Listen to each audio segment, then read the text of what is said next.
कहते हैं गलतियां इंसान से ही होती हैं, लेकिन बिना सोच विचार के किया गया काम बेवकूफी होता है। अब इसे इतिहास की सबसे बड़ी गलती कहो या बेवकूफी, लेकिन इस गलती की वजह से 4 करोड़ से भी ज्यादा लोगों ने अपनी जान गंवा दी और इतनी मौतों का कारण बनी एक घरेलू चिड़िया।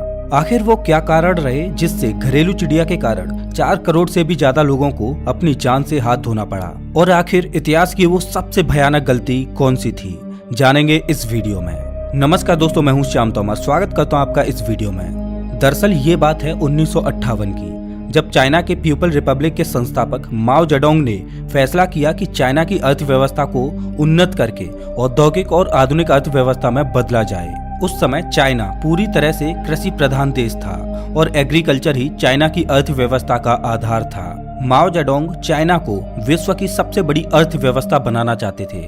उस समय में ग्रेट ब्रिटेन की ही अर्थव्यवस्था सबसे उन्नत थी और अमेरिका दूसरे नंबर पर था।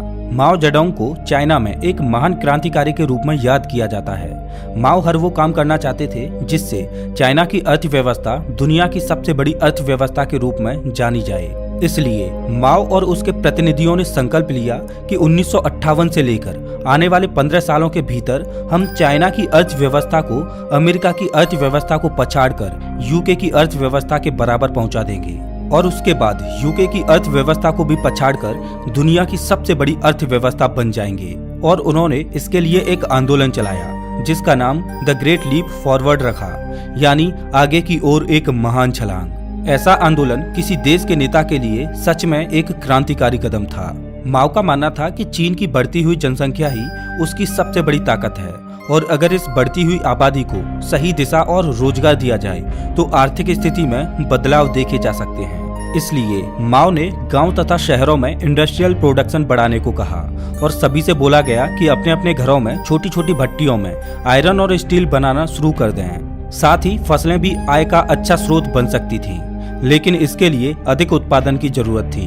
फसलों का उत्पादन बढ़ाने के लिए नई नई तकनीक और सरकारी नीतियों को लागू करने का फैसला किया गया और एक अभियान चलाया गया जिसका नाम था 4 कीट अभियान। और वो कीट थे चूहे, मच्छर, मक्खी और गौरैया। और ये अभियान ही इतिहास की सबसे बड़ी गलती बनने वाला था।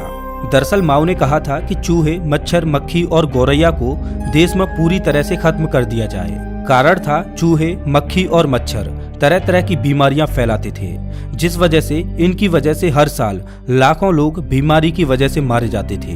तो बढ़ने वाली बीमारियों को रोकने के लिए ये अभियान चलाया गया। लेकिन इस अभियान में गौरैया, जो कि छोटी सी घरेलू चिड़िया होती है, उसकी भला क्या गलती थी? तो इसका कारण था कि चीनी वैज्ञानिकों ने गणना की कि एक चिड़िया साल भर में 4.5 किलोग्राम अनाज खा जाती है। उस हिसाब से उन्होंने गणना की कि देश में कितनी गौरैया हैं, तो वो सब साल भर में 4.5 किलोग्राम के हिसाब से ना जाने कितने ही टन अनाज खा जाती होंगी। अगर गौरैया ही मार दी जाए तो ये सारा अनाज बर्बाद होने से बच जाएगा और ये बचा हुआ अनाज जनता के लिए भोजन की उपलब्धता बढ़ा देगा और बढ़े हुए उत्पादन को निर्यात करके अर्थव्यवस्था को बढ़ाया जा सकता है।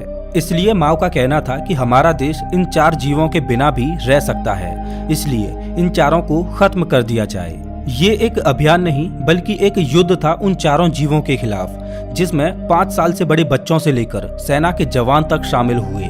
लोगों को मच्छर, मक्खी और चूहे मारने में इतना मजा नहीं आ रहा था जितना कि गौरैया को मारने में आ रहा था, क्योंकि गौरैया एक विजिबल टारगेट था जिसको आसानी से देखा जा सकता था। ग्रेट स्पैरो अभियान बड़े स्तर पर चल रहा था। चीनी लोगों ने गौरैया को मारने के लिए अलग अलग तरह की तरकीबें निकाली, जैसे वो ढोल और थाली बजाते हुए उनका पीछा करते थे। थाली और ढोल की आवाजों से ये मासूम चिड़िया डरकर जमीन पर नहीं उतरती थी और आसमान में ही लगातार उड़ती रहती, और जब वो थककर जमीन पर गिरती तो चाइनीज लोग भूखे भेड़ियों की तरह उन मासूम चिड़ियाओं पर टूट पड़ते। चीनी लोगों ने गौरैया के घोंसलों को उजाड़ दिया, उसके अंडों को फोड़ दिया, उनके छोटे छोटे बच्चों को मार दिया। स्कूल के बच्चों से लेकर बुजुर्गों तक, गांव से लेकर शहरों तक, आम इंसान से लेकर सेना के जवानों तक सब उस मासूम चिड़िया पर टूट पड़े। लोगों में मुहिम चल रही थी कि जो सबसे ज्यादा गौरैया को मारेगा उसको इनाम दिया जाएगा। स्कूलों में बच्चों को सबसे ज्यादा गौरैया मारने पर इनाम दिए जाते। चीनी लोग मरी हुई गौरैया की माला बनाकर पहनते। एक मासूम गौरैया के खिलाफ ये युद्ध इतने बड़े स्तर पर चला कि पहले ही दिन चीनी लोगों ने करीब 2 लाख से भी ज्यादा गौरैयाओं को मार गिराया। चीनी लोगों में इस मासूम चिड़िया को जड़ से खत्म करने का एक पागलपन सा छा गया। लोगों ने चिड़ियाओं को मारना अपना एक शौक बना लिया। सिर्फ 1 साल में ही चीनी लोगों ने 1 अरब चिड़ियाओं को मार दिया।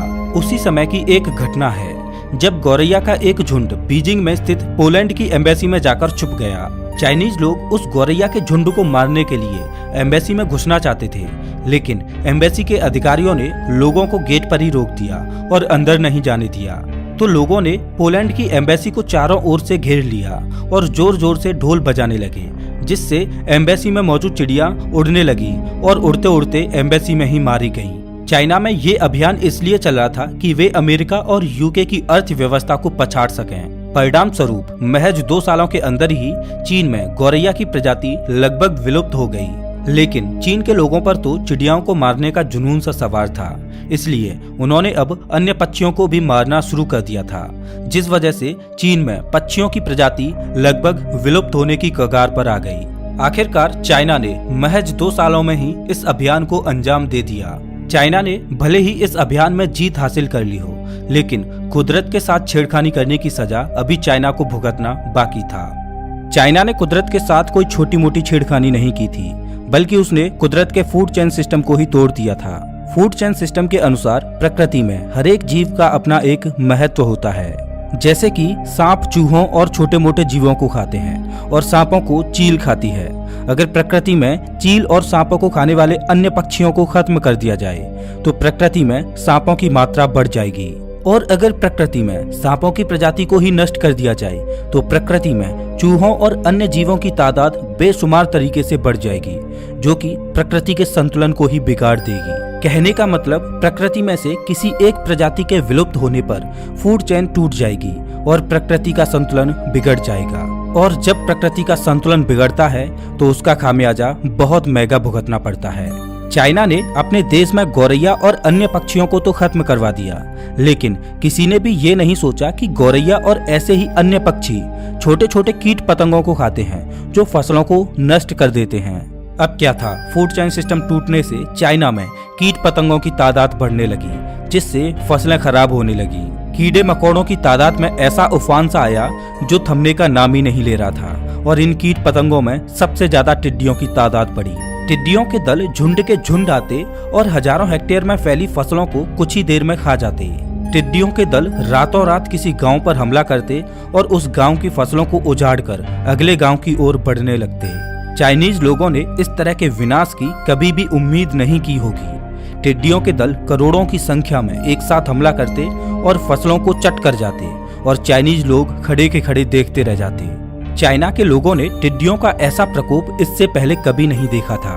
कुदरत के साथ छेड़खानी करने की सजा कुदरत ने चाइनीज लोगों को इस कदर दी कि चाइना में अकाल की स्थिति पैदा हो गई। टिड्डियों और कीट पतंगों से बचने का कोई भी तरीका कारगर सिद्ध नहीं हो रहा था। आर्टिफिशियल तरीके से कीटनाशक दवाओं का छिड़काव करने से रही बची फसलें गलने लगीं। चीन को कुदरत की मार का खामियाजा इस कदर भुगतना पड़ा कि चीन में फसलों की पैदावार ही कम हो गई, और पैदावार इस कदर कम हुई कि चीन में भूखमरी फैल गई और जनता अन्न के लिए तरसने लगी। जब चीन को ये पता चला कि गौरैया और अन्य पक्षी कीट पतंगों को खाकर पर्यावरण को संतुलित करते हैं, जो फसलों के लिए भी लाभकारी होता है, इसलिए माओ ने गौरैया मारने का अभियान रोक दिया।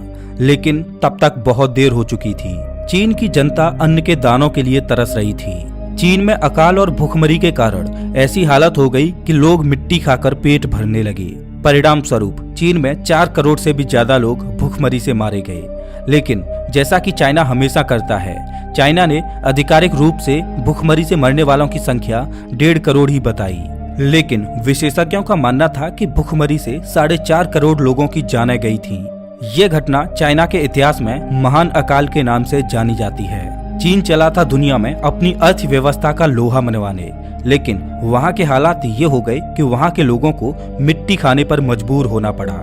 अब इसे इतिहास की सबसे भयानक भूल कहो या इसे इतिहास की सबसे बड़ी बेवकूफी कहो, लेकिन इतना तो तय है कि कुदरत के चक्र के साथ छेड़खानी करने पर कुदरत कभी माफ नहीं करती, और समय समय पर कुदरत के साथ छेड़खानी करने का खामियाजा मानवता को भुगतना ही पड़ता है। और कोरोना जैसी महामारी भी कुदरत के साथ छेड़छाड़ का ही नतीजा था। तो दोस्तों इस वीडियो में बस इतना ही। आपने इस वीडियो को देखने के लिए अपना कीमती वक्त निकाला, उसके लिए धन्यवाद।